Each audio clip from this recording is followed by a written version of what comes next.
Ready, Paul? Ready, baby. All right. Welcome to the stage someone I'm proud to call a buddy. A nobody. Me too. But seriously, what can you say about Paul Mecurio that hasn't already been said about Murray Lefkowitz? Ladies and gentlemen, fold your arms for Paul Mecurio. I'm only kidding. That's great, brother. Great job. Thank you very much. How about a hand for Jeff Ross, my friend? Keep it going for him. Hey! He's doing a great job. Tell you what an honor it is to have Jeff here tonight, recycling his material from the Hugh Hefner roast, which was his material from the Rob Reiner roast, which was his material from the Drew Carey roast, which was material stolen from the Ruth Buzzy roast, which was material from the W.C. Fields roast, which was material from the roast of Homo erectus. But hey, it's great to be part of this night, huh? A roast of a div and a benefit for United Jewish Appeal. Taking place here in the breathtaking opulence of B.B. King's Jazz Club. Marking the first time in history Jews have rented from blacks.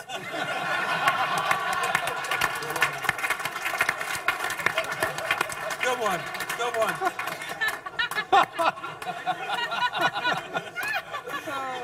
I gotta tell you, I'm humbled to be on this dais. I worked on The Daily Show for a number of years, but I clearly don't have the level of celebrity of the others here. Stephen Colbert, Judy Gold, Colin Quinn, gone. I'll tell you, it's a mixed blessing having Colin here. Let's pretend he is. On the one hand, he's an immense talent. On the other, his mere presence means at any moment this roast could be canceled.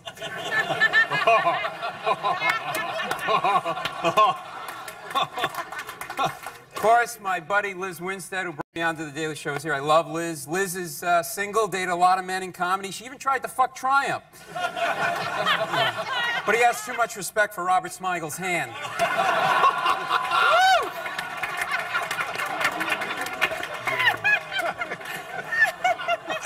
This is fun. But tonight's about my man Larry. Larry, I wanted to rip you to shreds. I'll go, baby. But I can't. You have a great life. Sure, I was going to criticize you for your wealth, your alcohol-swilling, pot-smoking, skirt-chasing, Donald Trump-trumping life of excess. But, Larry, I don't want to roast you. I want to be you. Right? And now you're giving up your glamorous life as a show business executive to pursue the simpler life on your farm. Your meager lifestyle will be spent in a quaint 35,000-square-foot farmhouse. You'll make your ways using only the earthly tools of a farmer. Tools like matching Sub-Zero refrigerators. A 24-seat home theater. Remote-controlled Godiva chocolate waterfall. Air-conditioned pig spa. Botox room, bales of imported French hay, chinchilla drapes, a roof shingled from the tusk of endangered African elephants, and a 10-person stretch tractor made by Hamaka Schlemmer. Woo! All right. I can go, baby. I didn't think of that. A rich white guy from the big city on a farm with no clue. Larry, you're one Hungarian whore away from being Green Acres.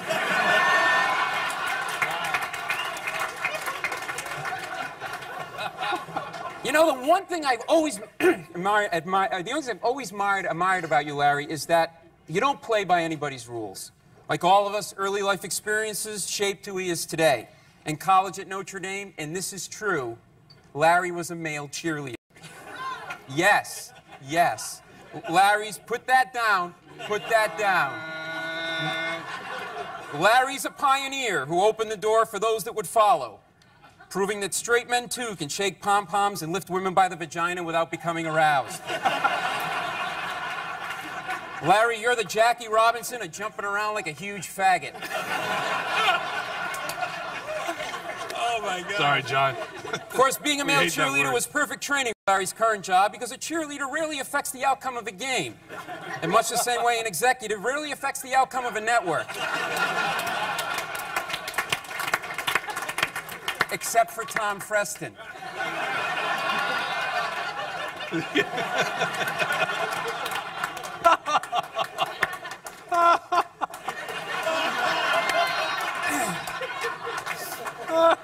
Yep, Larry lives by his own rules. He loves life. You've heard stories. His drinking is legendary, am I right? The one I love, and this is true again, on the night of big snowstorms, he drives his Jeep through the woods in Central Park. That's our Larry. He won't let age stop him from drinking. He won't let being married stop him from drinking. He won't let a crippled immune system, manic depression, lack of bone marrow, a mysterious incurable rash from a Cafe Cello waitress.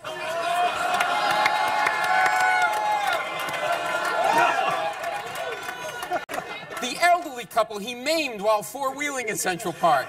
He won't even let his drink therapist, a person he pays thousands of dollars to help stop him from drinking, stop him from drinking. Now, there have been jokes about my friend tonight about whether he actually works. I'll happen to let you know that this guy is a meticulous manager. In fact, during his tenure at the network, he kept a daily log of his events. I'm going to read to you one entry from one day. Wednesday, October 15th, 2003, 5:17 a.m. Wake up, get out of car.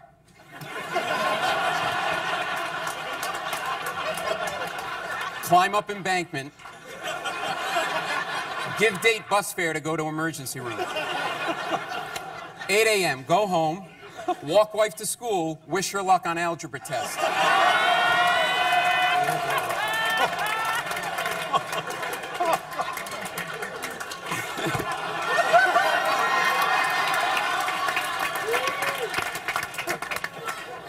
$12:23 p.m. Arrive to work. Expense emergency room bus fare. 2:34 p.m. Cancel Let's Bowl. Replace with I'm with Busey. Problem solved. 3:23 p.m. Prepare for interview with new female assistant. Have trampoline brought into office. 4:47 p.m. 56 ceiling tiles, 57 ceiling tiles, 58 ceiling tiles. 10:50 p.m. Revive an overdose Gary Busey. Cancel his show. 10:52 p.m. Forward all calls to Bill Hillary after Busey pitches new show called I'm either with Busey or I'm against Busey. 2:09 a.m. Tom Freston calls. Says some shit about MTV acquiring Comedy Central. I can't hear him over my dry heaves.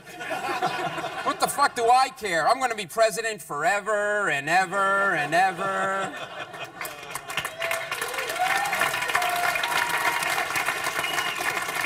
Oh, that's funny as shit. But let's be honest, it's in the ad game where you've really made your mark. You've shown your brilliance. Did you know that he's the first person to target the key demographic 18 to 34-year-old males? It was easy for him because he lives like they do. Every night he falls asleep by masturbating into a tube sock.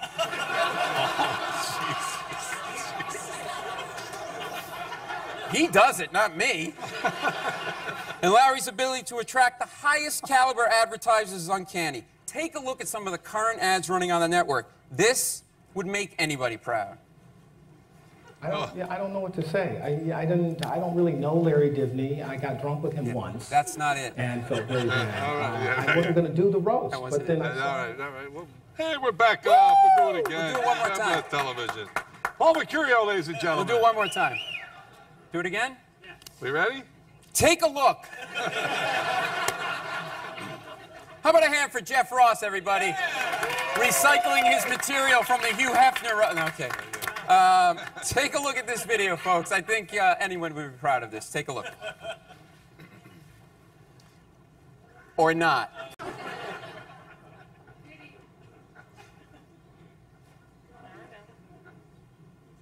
I'm not a priest or a scholar. I'm an actor. I tell stories. Charlton Heston presents The Bible. Get ye forth from among my people. Go, serve your God and be gone. Having big, firm, perky breasts can necessarily make you happy, but it doesn't hurt. On DVD and VHS, extreme chick fights. Introducing Meatball Magic, the incredible new meatball maker that makes mountains of meatballs in minutes. Razors cause bumps and irritation, and waxing hurts. Now you can say goodbye to razor bumps and painful waxing forever. Introducing the Extractor. The Extractor peels hard-boiled eggs instantly and perfectly every time. Think all animal sex is the same? Think again. This is the first video that dares to expose the real, the shocking, and the deadly world of animal mating. 30 inches of munchkin madness. You heard us right. Midgets gone mad. midgets doing things so bizarre we aren't allowed to show it on television. Fantasize about sexy, luscious, horny babes with a little something extra. Join she-males at their best, who will excite you with their lacy panties and ticklish beards. Wow. Oh, Paul, you kill me, baby. You really are a whore for the advertising dollar. Hey, it's bottom line, man. Larry, Bottom line. all kidding aside, I cannot tell you what an honor it is to be part of this. Thank you for having me. You've been great to me over the years, and one of the things I'd like to say about you is that you're not only incredibly talented, but you're the most genuine person I've ever met, and that's rare to find in somebody. Thank you so much, and good luck.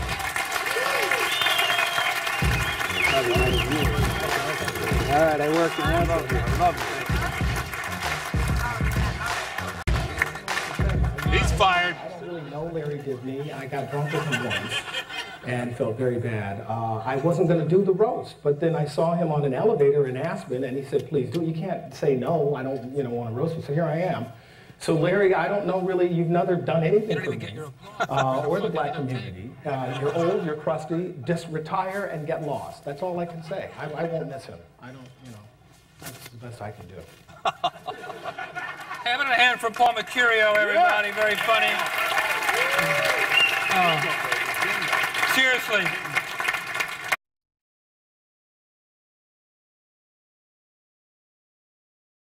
Our next guest is Stephen Colbert. Yeah.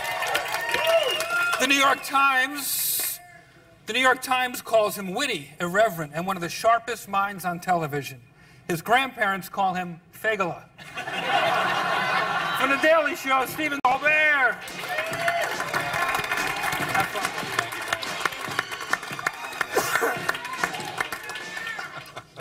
I'm not a stand-up comedian like the other people up here tonight, so I just want to start off by telling a true story. I love you. Love you too, Larry. Easy, Stephen. It's a true story. A few years ago, my nephew Jimmy was an intern for The Daily Show with Jon Stewart, and his mom, my sister Margot, was really nervous about Jimmy. I think we have a picture of Jimmy. So there he is. There's Jimmy, this sweet kid. And my sister was very nervous about sending him to the big city, her baby, all alone in New York. So I said, I'll take care of him, don't worry about it. So I kept him under my wing that summer, and I took him around, and one night I took him to, I think it was The Daily Show's 5th anniversary party, and I have kids, so I had to go home early. And I left Jimmy at the party with some other interns. I'm sure it would be okay. And I got a little worried the next morning when he didn't show up to work on time. And finally, around 11 o'clock, he comes stumbling in, looking like hell. And I go, my God, Jimmy, what happened? Where have you been? And he goes, oh, man, I was out all night partying with this dude. And he hands me this business card. Larry Divney, President and Chief Executive Officer, Comedy Central. 19-year-old boy handed me this card. So I want to start off by personally thanking Larry for educating Jimmy to the ways of the world and, frankly, giving him a bit of a taste for nightlife. And I think we have a picture of Jimmy as he is now. There you go. There he is, Larry. There's my nephew. He's 23 years old. Look at him, Larry. There's your handiwork. Looks pretty Don't good. you look away, you bastard! Don't you take your eyes off that smile. Look at that beautiful smile. I bet. Yeah, he's taking good care of the 2 teeth you've left him. Yeah, I can't look away, neither can his mother. But Jimmy's bouncing back. We've got him in rehab now, thanks to a good intervention. It's actually the same people who are going to do your intervention. Oh, shit. Forget I said that, please. Okay, got it. Just make sure you're home on May 14th around noon, which shouldn't be a problem because you got shit to do now. Though, actually, when you were president of Comedy Central, I think it was a safe bet that you'd be home around noon, wasn't it? Oh, that's cruel? All right. By the way, thank you for sending him his new hat. He loves it, clearly. Very It does kind. look familiar. Obviously, I'm kidding. Larry didn't send him the hat. I did. Now, I'd only bring up this ugly incident not to paint Larry as some sort of evil perverter of America's youth. I don't need to do that. That's fairly well documented. I mention it because I believe this story is a fairly apt metaphor for Larry's tenure at Comedy Central. Let's take a look at Comedy Central as it looked in 1999. There it is. Comedy Central, full of promise. The Man Show, The Daily Show, South Park, the whole world in its pocket. And Comedy Central today. After a steady diet of Beat the Geeks, Bob and Margaret versus Comic Groove, Frank Leaves for the Orient, Let's Bowl, Strip Mall, The Sweet Spot, Turn Ben Stein on, and Don't Forget Your Toothbrush. I've had a lot of relationships. Thank you. A lot of relationships, paying back some old debts with those programming choices, were you? Amortization. Yeah. Some bookies. No, Larry. Actually, there's something odd about that photo. It looks familiar. Can I get a photo of Larry up there, please? Hey, can we go back to the other one, please? Thank you. And now Larry again. It's uncanny.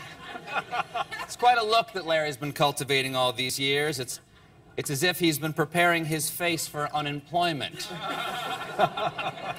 That's a look he calls breadline chic. Little known fact, Larry actually shaves every day. That's, he just gets to the office so late, that's what his face looks like. Thank you. I go to the office? Look at that mange of salt and pepper nubs. You usually only see scruff of that quality on the vagina of an aged porn star after a 2-week hiatus. You have family here tonight, don't you, Larry? Well, I did. They may have left. Good. I don't know whether they're still here or not. Finally, Larry, on a personal note, in closing, I'd like to thank you for canceling my show, Strangers with Candy, the same week that my third child was born. He's a good man.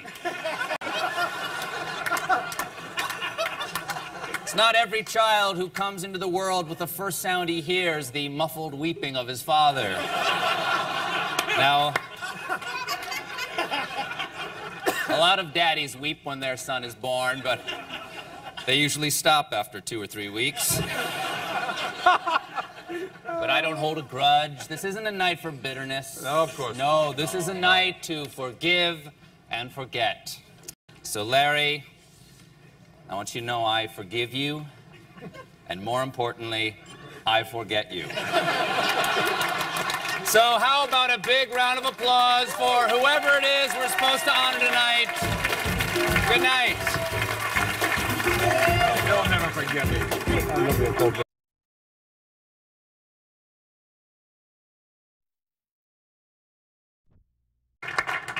Our final comedian tonight is truly a legend on the comedy circuit. You know him, you love him. He has 8 nipples and 6 jokes. Please welcome Triumph, the insult comic dog. Thank you very much. Can you hear me? Yeah, we can hear you. Okay, well, this is great. It's been a very entertaining, it's been a great night, a very entertaining intervention.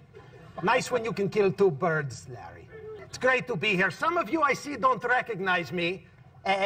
That's because I'm on real television. Yes. Yeah, I'm on the network that's showing The Apprentice finale tonight as opposed to PCU. Don't worry, stay tuned later for Tough Crowd with Colin Quinn. They've got Paul Mecurio. No, normally I have a whole list of jokes, but tonight I thought in honor of Larry's tenure at Comedy Central, I'd just be totally unprepared. Just kind of stumble around with a smile on my face. And like Larry's legacy, I will provide my audience with not one scrap of humor. No, I kid. I'm going on last. It's never a good spot in a roast. A lot of the jokes have been done. Then they said, no, but following a court TV guy. Then he comes on and he's doing bestiality jokes. Thanks a lot, bitch. Animal fucking is my territory. I love you, baby. I love you. And of course, since I'm last, I'm the one who has to drive Larry home. Wake up, Larry. It's almost time to pass out again. No, seriously, we're here to honor someone on their great person on their last night in the business. I'm talking, of course, about Judy Gold. No, I kid! I kid, Judy, I kid! Judy, it was a wonderful sermon. No, please. Judy killed, trust me, I'm a dog. I could hear the laughs at a certain frequency.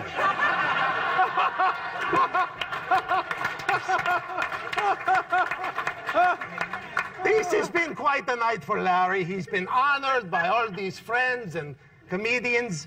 And it's also very special because tonight I think it finally sunk in that he's the president of a comedy network. Better late than never, Larry. I don't want to say that Larry drinks a lot. But when we first met, our heads were in the same toilet. Later that night when he was passed out, I mistook his beard for a terrier. I was drunk, but I came like a racehorse. Thank you, Larry's beard.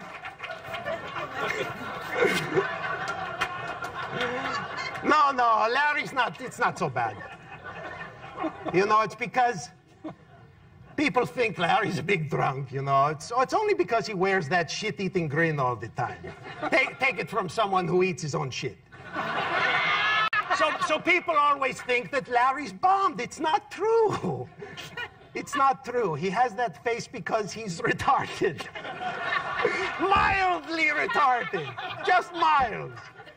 Larry eats ham with his bare hands, but he doesn't masturbate in public. Anymore.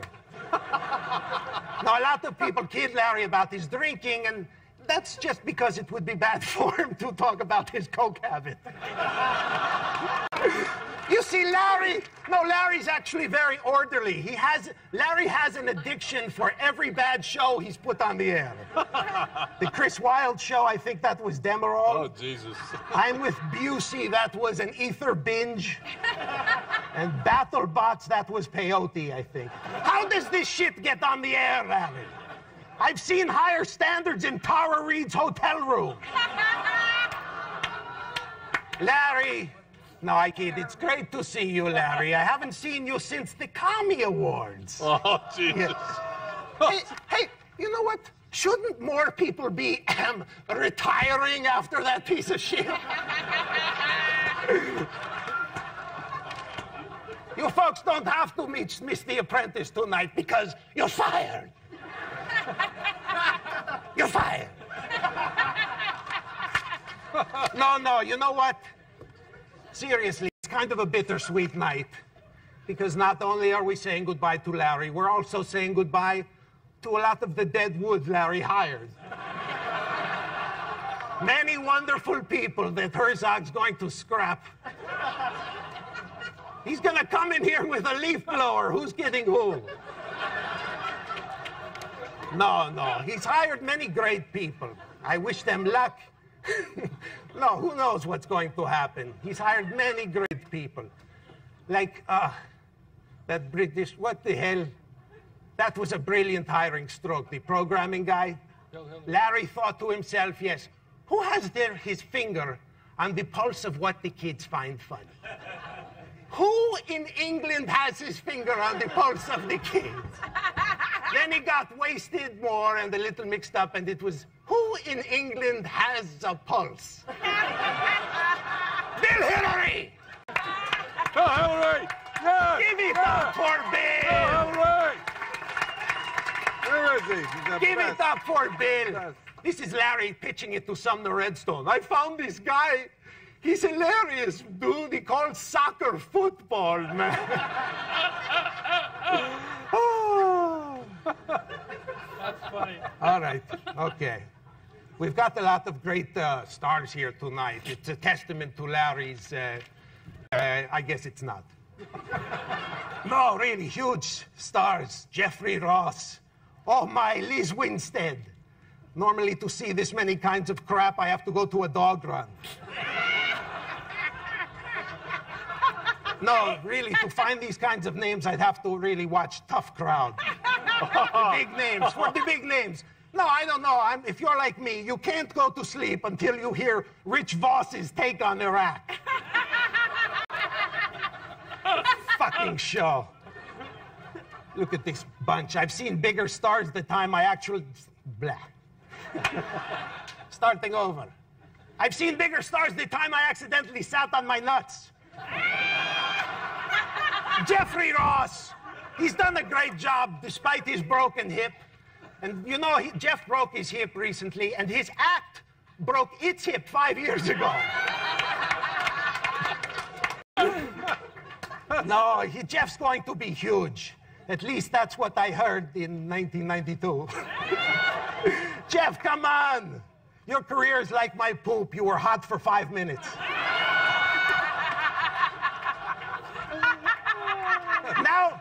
Now Jeff his career is lower than Sumner Redstone's nutsack.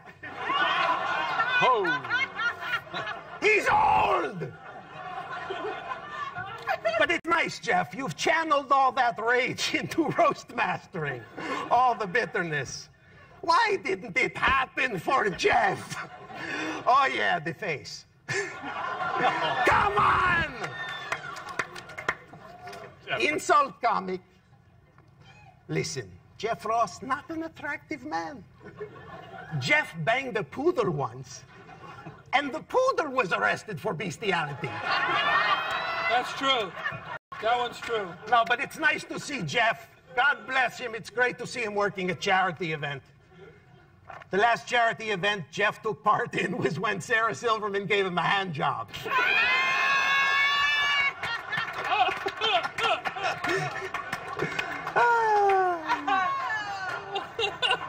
Who else is here to poop on?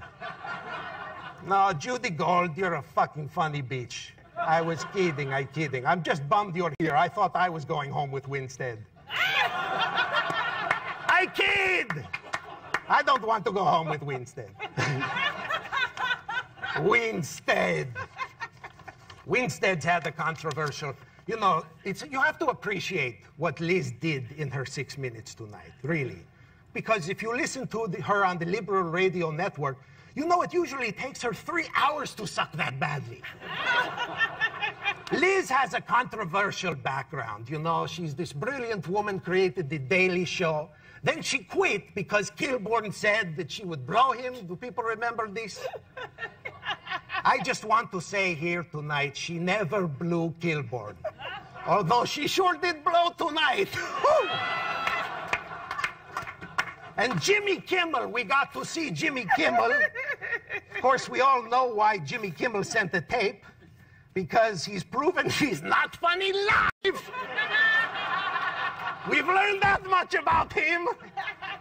Oy, does his show suck. If I wanted to be put to sleep, I'd go to the SPCA. Stephen Colbert, classy guy, commands so much respect on The Daily Show, almost too much respect. That's why he balances it out with those fucking Mr. Goodwrench commercials. Please, find him. Get it over with. Forget Bin Laden. Let's put out a search for Mr. Goodwrench. It was nice to see David Allen Greer slumming. And Jon Stewart. Jon Stewart couldn't make it here tonight, sadly, because he's getting a lap dance and a blowjob from everyone in the media. He's busy. Seriously, if the guy were more of a darling, he'd have a pink bow in his hair. And then I'd have to fuck him. At least then he'd have a funny bone in his body. I kid! Oh, poor Jon Stewart! You know what? So maybe I'm a little bitter too, you know? Maybe I'm just a tad bitter, but because I was involved too in a Comedy Central show called TV Funhouse. And they said, no, I don't need any mercy applause. Which a lot of people said, you know, come on. It's only funny if you're high. So what was the problem, huh? You were my target audience. This is how you thank me? What, were you on the wrong stuff that day? No, but we'll never forget, all of us who worked on that show, we'll never forget the guidance Larry gave us. We would get notes from Larry like, could you lose the scene where the flaming goblin leaps through the screen and chases me around the room? All right. Okay. Okay, I'm going to hang it up because, you know, there's been a lot of laughter tonight. Everybody did great. Everybody did great. And I don't think this place can withstand any more laughter. I can see tomorrow's headlines. 200 Jews and Larry Divney die in a building collapse. The good news is all the bodies would be identified, except, of course, for Paul Mecurio. That's good. Insult comic! You gotta like it. I think I'm going to go back to Quebec. Okay. Let's hear it for Larry Divney.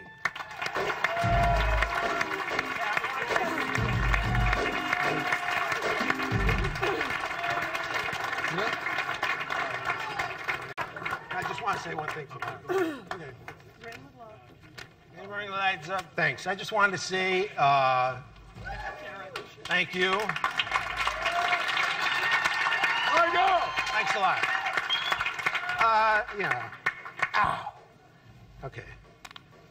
Arm hurts. All right. Yeah, Paul's great. Paul's great. Triumph is an asshole. That's his job. I just wanted to say, you know, I did work on a show at Comedy Central. I've done a few things at Comedy Central, but I've been lucky enough to be in television for, I don't know, a long time, 20 years almost. I'm very old. And I've worked with a lot of executives at different networks. And Larry's, I've never met a guy like Larry Divney. He's very, I've never met a guy, certainly in that position, as warm and generous and supportive. You know, you're We very... have to pee. No pee. I'm kidding. Larry's been very, very generous to a charity of mine and my wife's. And honestly, I just want to say thank you for being not only generous, but being just not just saying, yes, I'll help you, but calling us, how can I help you? That kind of thing. Very much appreciated. God bless you. We're not going to lose touch, baby. No, that's a problem. That was great, Robert. What is this? This for Tom? All right. How about a hand for Robert Smigel, everybody? Yes. That was awesome.